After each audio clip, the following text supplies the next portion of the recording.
আমরা সাধারণত জানি যে হোমিওপ্যাথি এবং অ্যালোপ্যাথি ঔষধ একসাথে খাওয়া যায় না, বা খেলেও সেটার সাইড এফেক্ট হয়। দুইটা ওষুধের মধ্যে কোনোটাই কাজ করে না, মানে দুইটা ওষুধই অযথা নষ্ট হয়ে যায়। এটা কি আসলে সত্য? খুব সুন্দর একটা প্রসঙ্গ।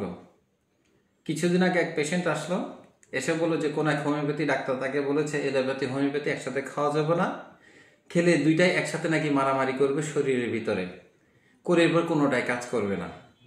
যাই হোক, তো আমি আমার সেই পেশেন্টকে যে উত্তরটা দিলাম এখন আপনাকেও সেটা বলে দিই।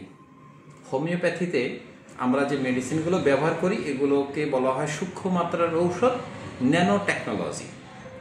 আর অ্যালোপ্যাথিতে যে মেডিসিনগুলো আমরা ব্যবহার করি সেগুলো হলো স্থূল মাত্রার ঔষধ, কেমিক্যাল টেকনোলজি। এখন এই যে কেমিক্যাল টেকনোলজি আর ন্যানো টেকনোলজি, দুটো টেকনোলজিটাই আলাদা। এরা আপনার শরীরে কাজ করবে আলাদা আলাদা স্তরে, এদের অ্যাকশন, মোড অফ অ্যাকশনও আলাদা আলাদা স্তরে। এর মধ্যে আমাদের যে হোমিওপ্যাথির মেডিসিনগুলো, এই মেডিসিনের ভিতরে স্কেল ভাগ আছে: দশমিক স্কেল, শততমিক স্কেল, 50 স্কেল। এই 3 স্কেলের মেডিসিনের আবার কার্যকর ক্ষমতা আবার 3টা ভিন্ন স্তরে হয়। তার মানে কি বোঝা গেল? এলোপ্যাথিক মেডিসিনের সাথে তো সংঘর্ষ পরের কথা, হোমিওপ্যাথির যে 3 স্কেলের মেডিসিন আছে এরা নিজেরাই স্বতন্ত্র স্কেলে কার্যকর ভূমিকা পালন করে, স্বতন্ত্র স্কেলে মানুষের শরীরে অ্যাকশন করে। সুতরাং এদের সাথে এলোপ্যাথি ঔষধের কোনো প্রকার সংঘর্ষ বা সাংঘর্ষিক কোনো প্রকার সম্পর্ক নাই। তো এই হিসেবে আপনি এলোপ্যাথি এবং হোমিওপ্যাথি ঔষধ পাশাপাশি খেতে পারেন, এটা হলো যুক্তির কথা। এখন আসেন রিয়েল লাইফ কেস স্টাডি কি? রিয়েল লাইফ কেস স্টাডি হলো যে, ধরেন এই মুহূর্তে একটা পেশেন্ট আমার কাছে আসলো, খুবই খারাপ অবস্থা, সে ইমার্জেন্সি আইসিইউতে আছে, ব্রেন স্ট্রোক করে অজ্ঞান হয়ে আছে।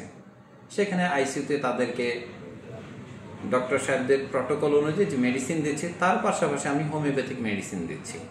পেশেন্টরা প্রায় 6 থেকে 12 ঘন্টার মধ্যে প্রত্যেকটা পেশেন্ট রেসপন্স করছে, আইসিইউ থেকে উঠে আসে। করোনার সময় আমরা সবাই জানি যে অনেক পৃথিবীতে যত হাই অ্যান্টিবায়োটিক ছিল সব খাওয়ানো হয়েছে রোগীদেরকে, এবং হাই ডোজ করে। যেখানে অ্যাজিথ্রোমাইসিন সারাদিনে হয়তো একটা খাওয়া যায়, করোনার সময় মানুষ মানে এত মুড়ি মুরগির মতো খেয়েছে বলা যায়। তো সেই করোনাতে অনেক অত্যাধুনিক আরও হাই পাওয়ার অ্যান্টিবায়োটিক আবিষ্কার হয়েছিল।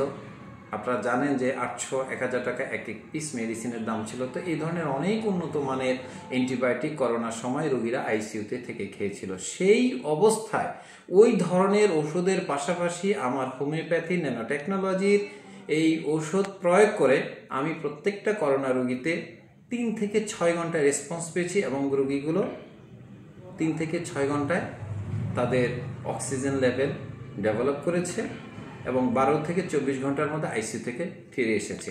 এগুলো হলো আমাদের সরাসরি ক্লিনিক্যাল প্রুভিং।